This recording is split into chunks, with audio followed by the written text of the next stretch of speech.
Frigid temperatures continue on campus, but it's not enough to cancel classes.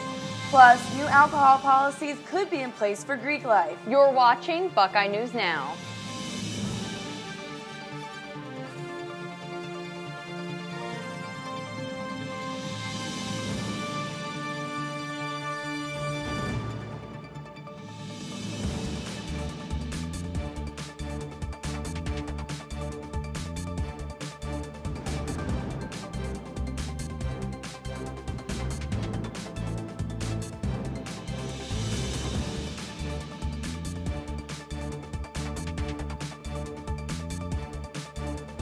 Thanks for joining us. I'm Alexandria Chapin. And I'm Andrea Henderson, filling in for Alice Buckeye. Some are calling it an Arctic blast, and others think it's a polar vortex. But it wasn't enough to cancel classes this week. According to the Weather Channel, Winter Storm Janice is bringing bone-chilling temperatures to the United States that haven't been seen in years. Our Buckeye TV meteorologist Mackenzie Bart has been tracking these winter storms. Mackenzie? Talking about the effects of Winter Storm Janice and tracking the next batch of winter weather to come, I have that all broken down to your area up on our full forecast coming up. Thanks, Mackenzie. Mackenzie will join us later in the show with their full forecasts. Students reacted as they made the trip to classes in these single-digit temperatures. I hate it. I was just in the Bahamas like right before or at the end of break, so this kind of sucks. If I understand that they need to have school, but then again, it's like at what point is it past the barrier of being safe? And so I don't know. I guess I felt like today I was a little frustrated because I felt like it maybe should have been canceled. Walking in class, it was literally just seemed like I was kind of in pain. There was a water main break on campus on Wednesday. Inside the Drake Union, where the Buckeye TV studios are located, a water main break caused water to be temporarily shut off. Signs were posted to notify students and faculty inside the Drake, and the water main break also affected the residents of Lincoln and Morrill Towers. The biggest effect that the water main break has on me is that, well, I have to walk over to the RPAC to take a shower, which is what I'm doing right now, and it's freezing outside. I also have to go outside to use the bathroom, and I can't even brush my teeth. News from Purdue University this week. One person is dead and another was arrested following a shooting on campus Tuesday morning, according to the university's Twitter account. What you're looking at now is an aerial footage from local Channel 8. Officials issued a school-wide lockdown after shots were fired in an electrical engineering building. The suspect, who is identified as 23-year-old Cody Cousins, is currently in custody. The victim, 21-year-old Andrew Bolt, was a teaching assistant. Women involved in Greek life were all fired up on Monday for bid day at the Ohio Union. And starting in 2016, Greek housing will start to dry up. Alice Buckeye has the latest. The new Greek housing standard is set to make some changes in chapter houses so that they can mirror OSU's second-year living program. Some simple changes include adding a desk to each bedroom, but one new restriction has students talking. With the STEP program and with the Greek housing standard, we will no longer allowed to have alcohol in the common areas, which I am personally against. All sorority houses and some fraternity houses have already banned alcohol, but other chapters, like Kappa Sigma, are currently allowed to have alcohol in their house and would have to adjust in 2016. And my personal view is that, if it is safe, then, and if we are legally, if we are following the laws and if we are following the regulations of the university, then I feel that the mandate to have no alcohol in common areas is a little over the top. And this isn't the only thing shaking up Greek life. 701 students joined sororities this past weekend for bid day. After 2 weeks and over 1,100 students rushing, students got to celebrate with their new sisterhood at the Union. So through the formal recruitment process, all of our women are able to go to all 14 of our chapters, and then they kind of go through and return to different chapters every day to see where they can find their fit, and then on bid day, they ultimately are given a bid to membership for one of the organizations. Reporting for Buckeye TV, I'm Alice Buckeye. A private session was held this week by the Presidential Search Committee, but no information from the meeting has been released. Members of the Presidential Search Advisory Subcommittee meeting met on Tuesday, but it was closed to the public. The committee was formed in July to find a replacement for former President E. Gordon Gee. Columbus police arrested an Ohio State student after he broke into the Pi Beta Phi house near campus. A male OSU student broke into the house located on Indianola Avenue after 2 a.m. Police were there shortly after to arrest him. The male student was allegedly under the influence of alcohol, according to the Columbus Police Report. We reached out to the president of Pi Beta Phi, and she declined to comment on the break-in. When we come back and look at how some students are actually enjoying this cold weather. And we'll be joined by our Buckeye TV meteorologist Mackenzie Bart with our full weather forecast. Stay with us.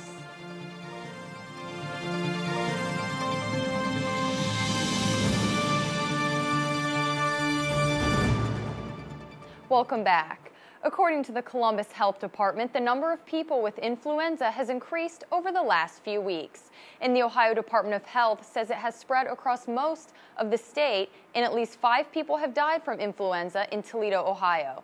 The OSU Wexner Medical Center has been treating patients who have come in with the flu, but it's not too late to get a flu shot. The Student Health Center on campus offers walk-in appointments for flu vaccinations Monday through Friday. We've seen a pretty significant increase in the number of students affected with influenza, and they're actually seeing that across our state as well. Just about 2 weeks ago, Ohio went to a widespread activity state, meaning that they are seeing flu activity in more than 50% of the regions in Ohio. Students are more susceptible because they tend not to get the same amount of sleep that adults do from all of their activities, and also they're in close quarters to other people, and all of those things are going to help make students more susceptible. The President and First Lady are working to help more students attend college. In their call to action on college opportunity, the President and First Lady are joining leaders in higher education to work on over 100 commitments for expanding college opportunity. New commitments include connecting more low-income students with the right college, increasing number of students preparing for college early, and finding new methods to help unprepared students complete college. On Martin Luther King Jr. Day, Ohio State students came to lend a helping hand for a day of service. Andrea Henderson brings us this story. Big laughs and lots of smiles took place Monday as Ohio State students helped give back to the community. Right now we're making posters for the Pride Parade that happens in Columbus. We're making a sign that says LGBT, life gets better together. This was just one of the many volunteer projects done as part of the Martin Luther King Day of Service event, led by OSU's Pay It Forward. Martin Luther King made a difference. He was a leader, and that's what Ohio State's all about. I believe there's good in the world. I guess it's a good message no matter what. With just some scissors and paint, students like Sydney and Mitch spent the day giving back in honor of a man who gave so much of himself. I think that it's really important that on this day we honor his legacy, not just by staying home, but by doing something that he would have wanted us to do, and going out and serving our fellow community members. Coordinators of the event were overwhelmed by the high turnout and actually had to turn hundreds of students away. We weren't really expecting that high volume of people, but I'm thrilled that there's so many people at Ohio State that care enough to get out of bed this early in the morning and come out, even if they don't get to go. For students that did get to go, though, their hard work paid off. We got a nice, sparkly cover. Reporting for Buckeye TV, I'm Andrea Henderson. While this cold weather has some students wanting to stay warm indoors, other students are taking advantage of the season. Students were gliding on campus this week when the volleyball and basketball courts west of the Art Pack were turned into a temporary ice rink. The event was held by the Office of Student Life's Department of Rec Sports. We hope to offer it possibly each semester, but definitely we'd like to do it every spring semester just because ice skating, with the Olympics happening this year, we wanted to do something that was Olympic sport related and also get students outside and do something active. We know that our facilities are being used quite a bit inside, so we want to be sure that our students are taking advantage of the things going on outside as well, and bringing in an outdoor ice skating rink is one of those things that we hope to continue to do. Joining us now is Buckeye TV's meteorologist Mackenzie Bart to find out if this frigid weather will continue into next week. So right now it's cold enough to ice skate on campus, but will it last? Mackenzie? Thanks, Alex. Winter Storm Janice not only brought us cold temperatures but some snow, but temperatures are in play for Friday and for the weekend, and that's what I have broken down here. As you see, we're predicting today 17 degrees, but if you look at the average in last year, that is higher than what we're predicting for today. So the temperatures are dropping, and they're going to continue to do that throughout the weekend and this week coming up. Looking at our national radar, though, you can see the snow starting to come in from the northwest, and that's going to start on Friday evening and then continue on to Saturday morning. You can see that even more clearly here by this surface map, this cold front bringing in that snow accumulations, also some of that cold air. Let's break down the temperatures even more for Friday. Starting off in the morning, 3 degrees, but a wind chill of -16. So as that wind is blowing, it is going to feel like it is -16 outside. So make sure you are bundled up. Around 3 o'clock, 15 degrees, wind chill still below 0. And then 8 o'clock, we're looking at 17, wind chill at 2. Looking at the temperatures for tonight, low of 16 degrees, chance of flurries 70%, and that's after midnight. And that will continue on the next day into Saturday. High of 27, snow flurries in the morning, winds from the west 16 to 18 miles an hour. Now let's take a look at your 5-day forecast. Saturday, a low of 6. Sunday, high of 22, low of 7. There is a percent chance for those snow flares to continue on into Sunday. Monday, heading back to class, 18 and -1 for your temperatures. And then we're looking for those temperatures to start to warm up by Wednesday, high of 20, low of 11, mostly sunny skies. That's your Buckeye News Now weather update. Back to you guys in the studio. When we come back, we're joined by our sports director, Franz Ross. And he has our full campus sports report, so don't go away.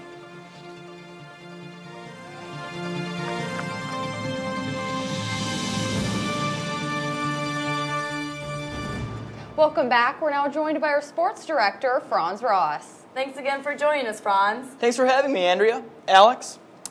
Both men's basketball and hockey faced losses last week, while the wrestling team defeated Northwestern. Don't forget about volleyball and gymnastics, which are about to start their season soon. Here with her weekly sports recap is our sports reporter, Jordan Elwood. The Ohio State men's basketball team has now lost 4 straight games, their longest losing streak since the 2007-2008 season. The Buckeyes fell to Nebraska on the road, losing 68-62. Cold shooting and turnovers were a problem for the Buckeyes. With little under 6 minutes to go in the game, the Buckeyes rallied and overcame a 14-point first-half deficit. But it wasn't enough to take the game. Aaron Kraft with 12 points, Quentin Ross with 11, and Linzel Smith Jr. had 10. In women's basketball, the ladies returned home after a 66-42 loss at Penn State. The Buckeyes took on Iowa, but couldn't quite get it done, falling to the Hawkeyes 81-74. This gave the Hawkeyes their first win at Value City Arena since it opened in 1998. The Buckeyes went on an 11-0 run in the second half, but it wasn't enough to get the win. Amarist Olsen had 24 points, Martina Ellerby with 17, and Raven Ferguson added 11 points off the bench. The men's ice hockey team lost to number 1 ranked Minnesota in the Hockey City Classic outdoor game. The Golden Gophers swept the Buckeyes, falling in the first game 1-0 and in the second game 4-2. The Buckeyes started the goals off, leading 2-0 thanks to shots from Nick Odo and Drew Brevich. The Buckeyes traveled to Madison to take on Wisconsin. In women's ice hockey, the Buckeyes returned from Minnesota with a pair of ties. Tying Duluth in the first game 0-0, the second game ended in a 2-2 tie after Allie Tarr scored the game-tying goal to send it into overtime. The Buckeyes continue to play Minnesota teams, taking on Minnesota State this weekend at home. The Ohio State men's wrestling team is back on the mat. The number 10 ranked Buckeyes have started their season 7-2 overall, coming off a 21-12 win in Cincinnati against number 15 Northwestern. The Buckeyes won 6 matches, one of them a technical fall by junior Logan Stieber. The Buckeyes return home to take on Nebraska at St. John's Arena Friday night. The men's volleyball team is back on the courts. They started off their season in Honolulu, losing matches against Hawaii, UCLA, and Penn State. Coming back to the mainland, the Buckeyes managed to turn it around at home, defeating Lise McRae and George Mason in St. John's Arena 3-0. The Buckeyes hit the road this weekend to take on Quincy and Lindenwood. Ohio State's number 19 women's gymnastics team opened their season posting a 194.750, finishing second behind number 12 Oregon State, but ahead of Bowling Green.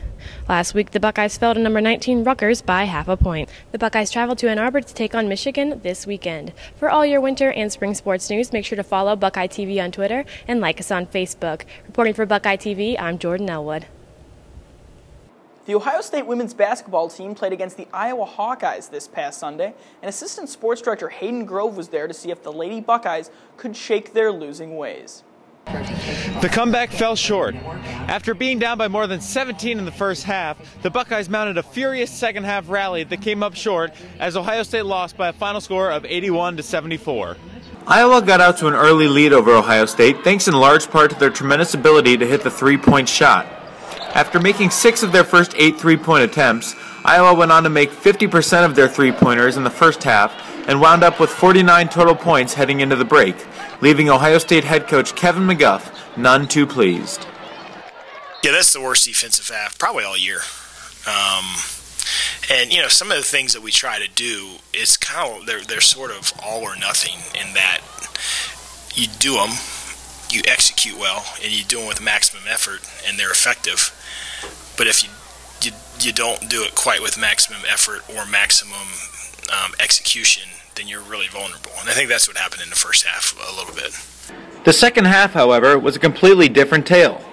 Led by center Ashley Adams, who scored all 8 of her points in the second half, including a string of 6 points in a row, the Buckeyes stormed back from a 13-point halftime deficit to bring themselves within just 3 points of the Hawkeyes with 5 minutes left in the game. Ultimately, however, down the stretch, the Buckeyes just couldn't make enough plays to bring home the W. You know, I was proud of, we showed a lot of resolve and, put ourselves in position to, have a chance to win. But, you spend so much energy climbing back in the game, and then, we couldn't make a couple key plays at the end. We didn't guard the ball, and, they had a huge offensive rebound there at the end with Logic. And so, like I said, I think we wore ourselves down with having to spend so much energy to get back in the game. Iowa freshman Allie Distroff helped Iowa to seal the deal late in the second half by making all 6 of her free throw attempts down the stretch.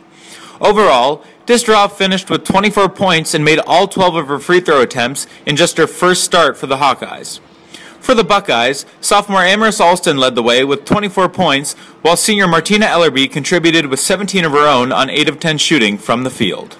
I really think it was just my teammates. I mean, they were looking for me, and they were kind of finding me open. I don't really do much. It's really them. The 12-9 Buckeyes will return right here to the Shot next Sunday to take on the Michigan State Spartans and try to turn around their losing ways. For Buckeye TV, I'm Hayden Grove. Last week, Ohio State freshman tight end Marcus Baugh received his second underage misdemeanor drinking violation after pleading guilty to the same charges in July. While Baugh only served a 1-game suspension against Buffalo for his first offense, his second run with the law has led to an indefinite suspension. That's all we have for you this week on Buckeye News Now. Remember to like us on Facebook and follow us on Twitter. Thanks for watching.